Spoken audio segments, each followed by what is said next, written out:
we have a total of 22 fatalities na. So, 22 na siya, leaving a missing individuals na 14. Siguro within the next few hours or within the next few days, makuha natin itong 14 na mga missing individuals.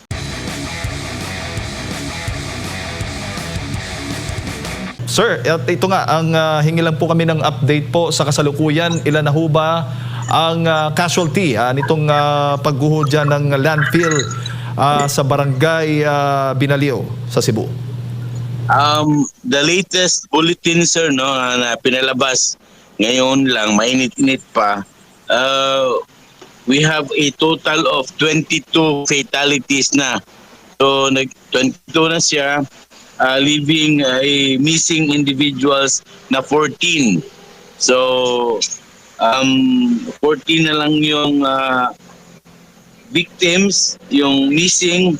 So, ano na lang, siguro within the next few hours or within the next few days, makuha natin itong 14 na mga missing individuals. Opo, at yung retrieval operation naman po natin, kumusta naman po, sir? Yung search and rescue operations natin ay patuloy, no? Although may mga challenges tayo na experience, especially yung weather, no? Kasi from time to time, umuulan dito, maambon dito sa Cebu, specifically doon sa may Binalio, no? Sa area mismo.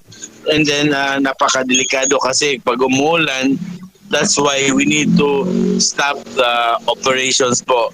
But pag magbalik na yung magandang panahon, balik ulit kami sa aming operation para sa ganun talagang ma-accomplish natin ang ating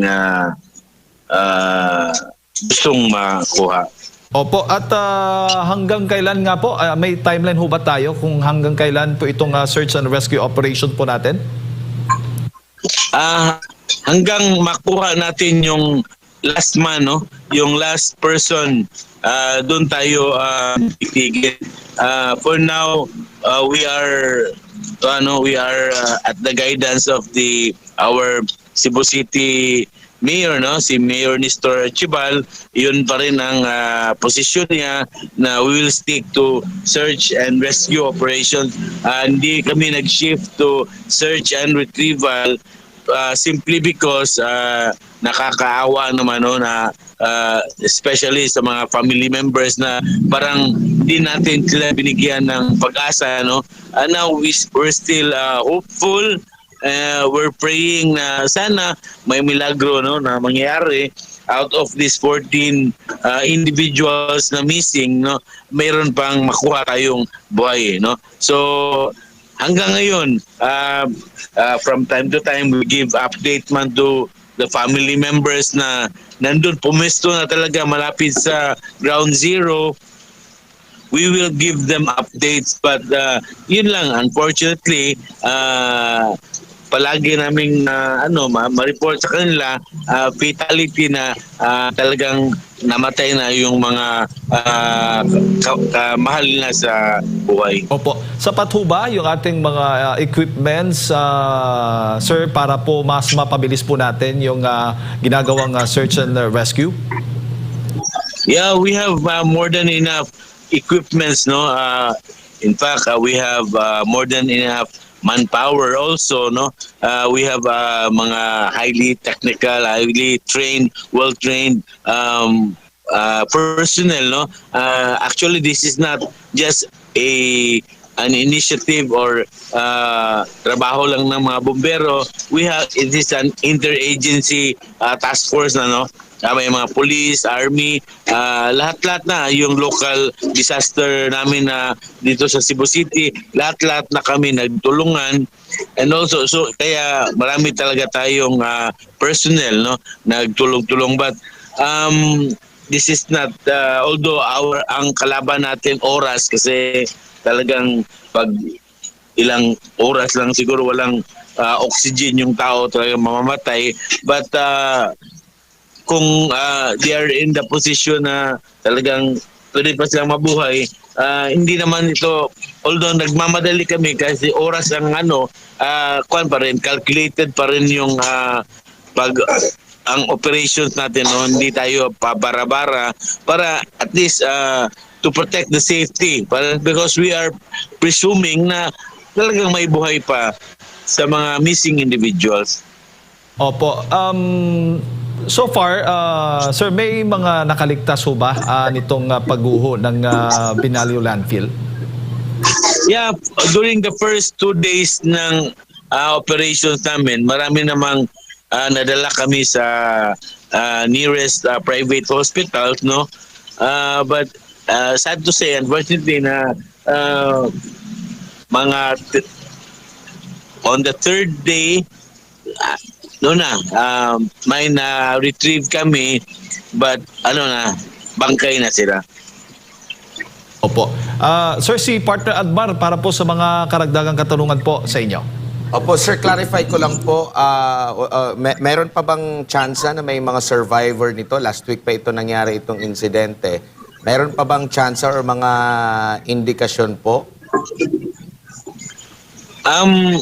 Noong isang araw, or I think kahapon, nung may ginamit tayo na equipment na nag-monitor, no, ng may sign of life pa ba, may na-detect tayo, no, na may heartbeat pa.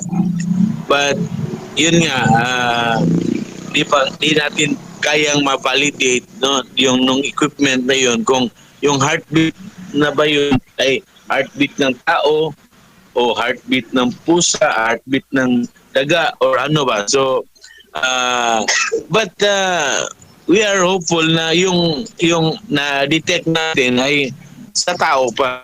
So milagro na lang talaga yung magbigay ng pag-asa sa atin na may buhay pa. Yan naman ang mga storya, no, mga previous natin na mga operations na ilang araw na may nakuha pang buhay pa na biktima. So yun ang hinahawakan namin na sana just to sympathize with the family. Hindi siguro maganda na talagang we will publicly announce na talaga patay na sila. No, like them, we are also hopeful na sana may buhay pa talaga sa mga kapamilya nila. Opo. Sir, meron po bang resulta kayo sa investigation kung ito bang mga individuals na ito, kasama na yung missing, yung mga na-retrieve, nung mga panahon na hindi pa gumugo, kumbaga, hiwa-hiwalay po ba sila o kumpul-kumpul po sila nung ma-recover?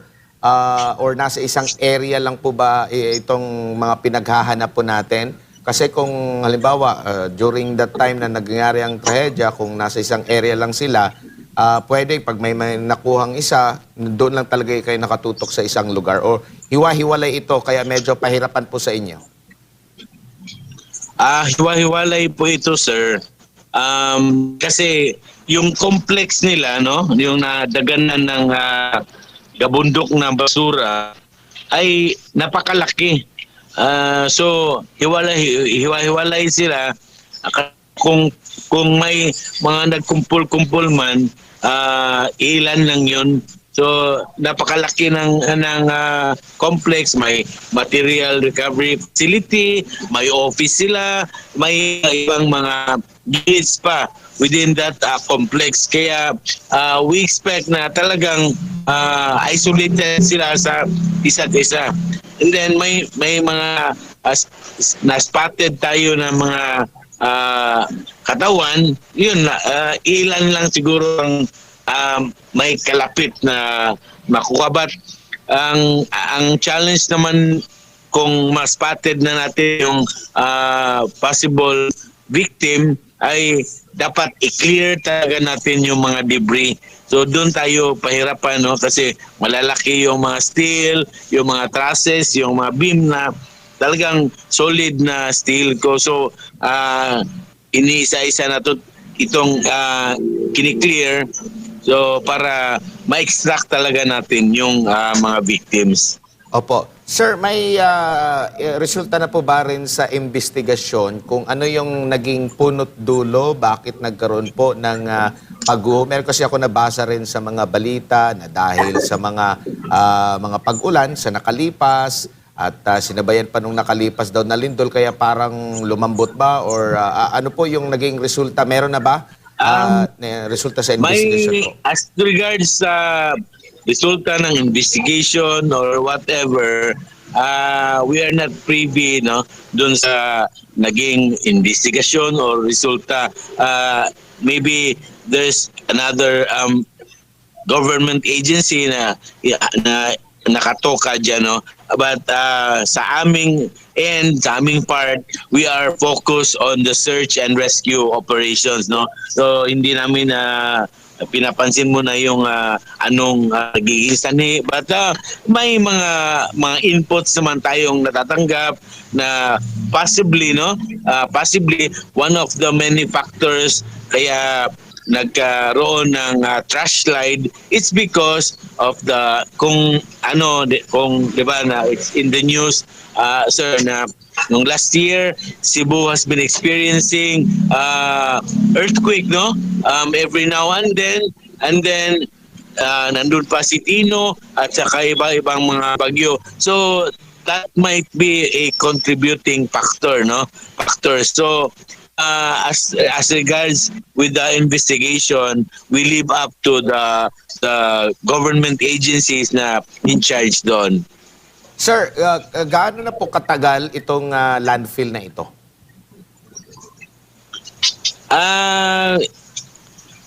Medyo na rin, sir, no, may ilang taon na rin, but not that matagal na talaga, no. Kasi dito sa Cebu, marami tayong mga pinagtapunan ng basura, no. Isa na dito ang Binalyo. May iba pa tayo mga landfill dito sa Cebu. But just recently, diyan tayo talagang naka-focus sa landfill na yan sa Binalyo. Opo. Sir, nakikita ko po dito sa mga videos din po mula sa inyo kasi may logo po ng Bureau of Fire Protection. Napakalaki po ng mga trusses, no, ang nakikita natin dito, and may mga heavy equipment. Pero di ko lang alam kung nabanggit mo kanina yun yung challenge sa inyo, paano matanggal muna yung mga gumuhong gusali, no? Meron pa bang needed na equipment? Kasi yung equipment niyo dyan, yung mga excavator, yung mga backhoe lamang po. Needed pa ba ng mas malaki pang mga heavy equipment like mga cranes, or meron ng cranes dyan sa kasalukuyan? Meron, as regards sa mga equipments, no, na gamit namin sa aming mga operations, we have enough na, no. In fact, the owner or the company mismo, no, they are providing us with those mga equipments, and all other stakeholders, no, meron naman tayong na-provide na mga heavy equipments na makatulong sa atin sa ating clearing operations. Yun lang naman talaga ang isa sa mga pinakamahirap na parte, no, ng ating, kung paano natin i-clear yung na-crumpled na complex, no, na nandaganan ng gabunok na ilang tonelada ng basura. So from there, kung clear na talaga at plain view, makikita na talaga natin yung mga possible victims and missing individuals. Opo, sir, pahabol na lamang po bago lang si partner Jade ulit. Sa kasalukuyan po, yung panahon po ba natin dyan nakikisama? Nakikhiusap ang panahon diyan? Ulan ba diyan? Ngayon, ano na, parang umaambon dito sa Cebu, no? This is because of ano, di ba, may bagyo tayo. So makulim dito sa Cebu City, and from time to time talagang bumubuhos yung ulan. So, kumbaga, hindi rin dapat maging, kumbaga, dapat pa rin naka-alerto rin yung mga retrieval teams nyo po sa posible ring senaryo pag bumuhos yung malakas na ulan. Baka mangyari ulit yung landslide. Yeah, that is correct, sir. No? That is why every time na may masamang panahon, may pag umuulan, automatically we will stop the operations para po naman sa safety ng ating mga rescuers and responders, no. So ang pag may magula, yung mga heavy equipment na muna ang talagang magtatrabaho. Wala mo nang mga personnel natin na talagang sumusuong sa ilalim ng building. Opo. Sir, siguro huling mensahe po ninyo sa ating mga kababayan nanonood po sa mga oras na ito, lalo-lalo na yung mga pamilyang umaasa pa hanggang ngayon, mga kamag-anak po nila, hindi na nga po dyan sa nangyari dyan sa Cebu. Sa mga relatives, no, mga kapag-anak ng mga naiiwang 14 missing victims, no, we are with you, no, ang mga kabomberuhan ninyo, mga responders ninyo sa pangkalatan ay nakikidalamhati, no, sa inyo. We are hoping and we are praying na sana may milagro pa na maka-extract tayo ng buhay, kahit man ilan lang, no, having experience, no, nung nangyari ito nung January 8 hanggang ngayon. So talagang it's been a week, no. Talagang milagro na lang ang nagbigay sa atin ng pag-asa na talagang mahukay natin yung mga katawan. And if hindi naman sila lumabas na buhay, at least man lang mabigyan ninyo sila ng dissenting burol, no, bigyan sila ng dissenting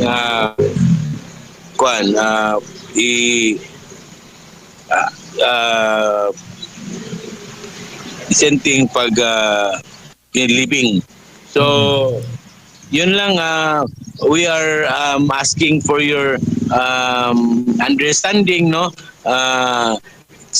hanggat sa makaya namin, we will extract until the last missing victim makikita namin. Alright. Sir, daghang kayong salamat sa inyo po oras at sa pagbibigay po ninyo ng impormasyon ngayong umaga, at ingat po kayo.